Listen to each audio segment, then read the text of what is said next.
விழுந்தோம் விதையாக. இது மறக்கப்பட்ட கதை, மறைக்கப்பட்ட கதை, உண்மை கதை. இது உங்கள் கதை. உண்மை ஒன்று உண்டு, அதை யாரும் மறக்க இயலாது.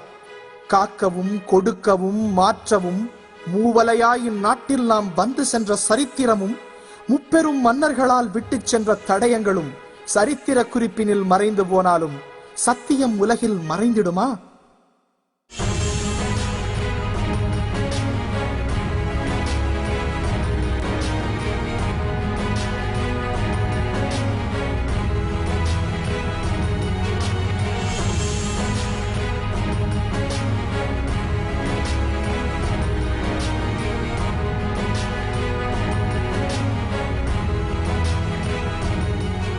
இளைஞர்களே, பரந்த பூமியில் கால் பதித்தோர் இங்கே அரசராகிவிட முடிந்ததா? கடல் கடந்து வந்து ஆண்ட அரசர் எல்லாம் ராஜாங்கம் அமைக்கத்தான் முடிந்ததா? இல்லை, இல்லை, இல்லவே இல்லை. ஆனால் நம் சோழர்கள் இங்கே வந்தார்கள், இம்மண்ணை வென்றார்கள்.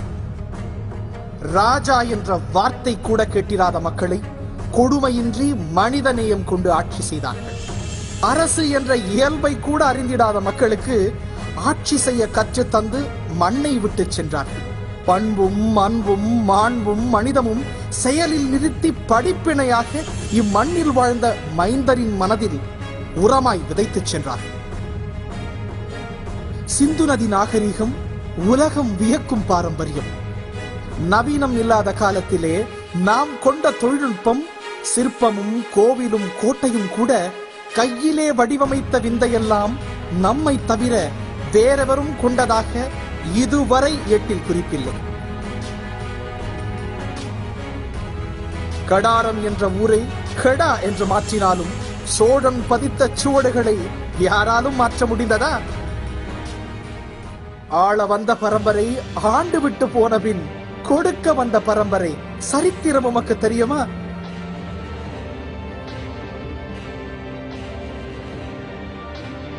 இளைஞர்களை கேளுங்கள். தேச மொழி என்று கூறும் மொழியின் சொந்தம் என்னது? தமிழும் தெலுங்கும் எடுத்துக்கொண்டு சமஸ்கிருதம் அதிலே கலந்து போட்டு ஹிந்தி மொழியை தூவி கொஞ்சம் கிளறி எடுத்த மொழிதானே. களரிக்கலையை பார்த்து விட்டு சிலம்பு கலையை ரசித்து விட்டு உருவை கொஞ்சம் மாற்றி அங்கே அமைத்த கலைதான் சீலாட்டு. என்ன ஆச்சரியம் பார்த்தீர்களா? துணியும் மணியும் அள்ளிக்கொண்டு வணிகம் செய்ய வந்தோர்கள் தானே புனித மதம் இஸ்லாத்தை இங்கே செழிக்கச் செய்தார்கள். சுல்தான் என்ற ராஜா வம்சம் தோற்றுவித்ததார். அண்டை நாட்டு பரமேஸ்வரன் என்று நீயும் கூறு.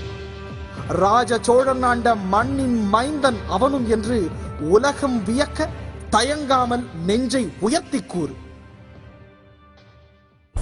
இருந்ததெல்லாம் இரவலாக கொடுத்து விட்டோம் இம்மண்ணிற்கு. தெரிந்ததெல்லாம் இலவசமாக கற்றுக் கொடுத்தோம் உலகுக்கு.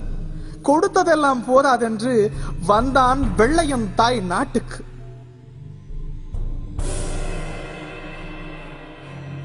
சொந்தமெல்லாம் விட்டுப்புட்டு கொண்டு வந்தான் மலை நாட்டுக்கு.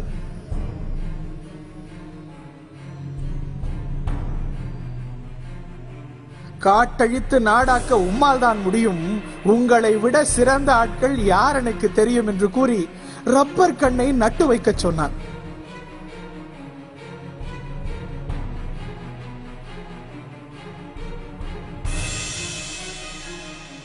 கடல் தாண்டி வந்து என் நாட்டையே மாற்றி அமைக்க சொன்னான். மாற்றி அமைத்த நாங்கள் இன்று கூலிகளாகிவிட்டோம். மாய்ந்து போன உயிர்களை இந்த நாடும் மறக்க கண்டும். வெள்ளைக்காரன் ஆட்சியிலே நாங்கள் வந்தோம் என்று சொன்னால் அவன் போன பிறகு ஏன் போகவில்லை என்று ஆட்கள் கூற கேட்டோம்.